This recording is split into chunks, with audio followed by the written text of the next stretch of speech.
was 27 years old, I left a very demanding job in management consulting for a job that was even more demanding, teaching. I went to teach 7th graders math in the New York City public schools. And like any teacher, I made quizzes and tests, I gave out homework assignments.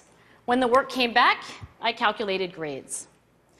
What struck me was that IQ was not the only difference between my best and my worst students. Some of my strongest performers did not have stratospheric IQ scores. Some of my smartest kids weren't doing so well. And that got me thinking. The kinds of things you need to learn in 7th grade math, sure, they're hard. Ratios, decimals, the area of a parallelogram. But these concepts are not impossible. And I was firmly convinced that every one of my students could learn the material if they worked hard and long enough. After several more years of teaching, I came to the conclusion that what we need in education is a much better understanding of students and learning from a motivational perspective, from a psychological perspective. In education, the one thing we know how to measure best is IQ. But what if doing well in school and in life depends on much more than your ability to learn quickly and easily? So I left the classroom and I went to graduate school to become a psychologist. I started studying kids and adults in all kinds of super challenging settings. And in every study, my question was, who is successful here and why? My research team and I went to West Point Military Academy. We tried to predict which cadets would stay in military training and which would drop out. We went to the National Spelling Bee and tried to predict which children would advance farthest in competition. We studied rookie teachers working in really tough neighborhoods, asking which teachers are still going to be here in teaching by the end of the school year. And of those, who will be the most effective at improving learning outcomes for their students? We partnered with private companies asking which of these salespeople is going to keep their jobs and who's going to earn the most money. In all those very different contexts, one characteristic emerged as a significant predictor of success. And it wasn't social intelligence, it wasn't good looks, physical health, and it wasn't IQ. It was grit. Grit is passion and perseverance for very long-term goals. Grit is having stamina.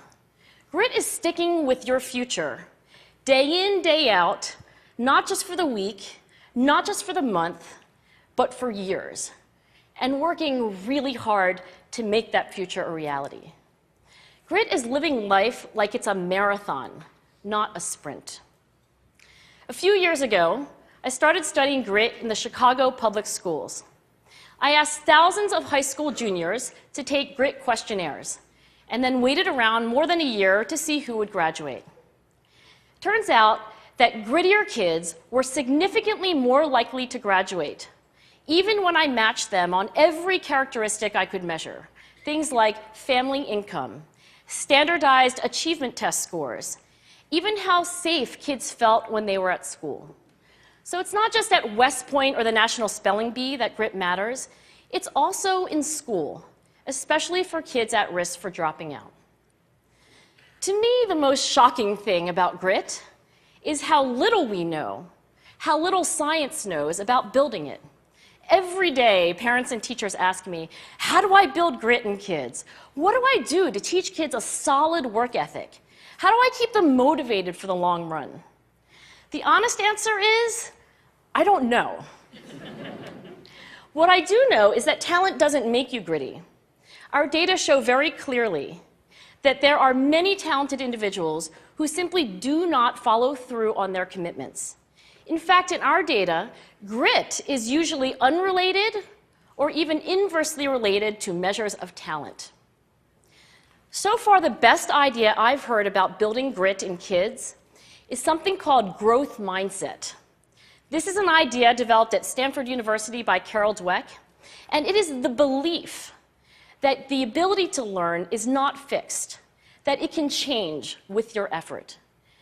Dr. Dweck has shown that when kids read and learn about the brain and how it changes and grows in response to challenge, they're much more likely to persevere when they fail because they don't believe that failure is a permanent condition. So growth mindset is a great idea for building grit, but we need more. And that's where I'm going to end my remarks, because that's where we are. That's the work that stands before us. We need to take our best ideas, our strongest intuitions, and we need to test them.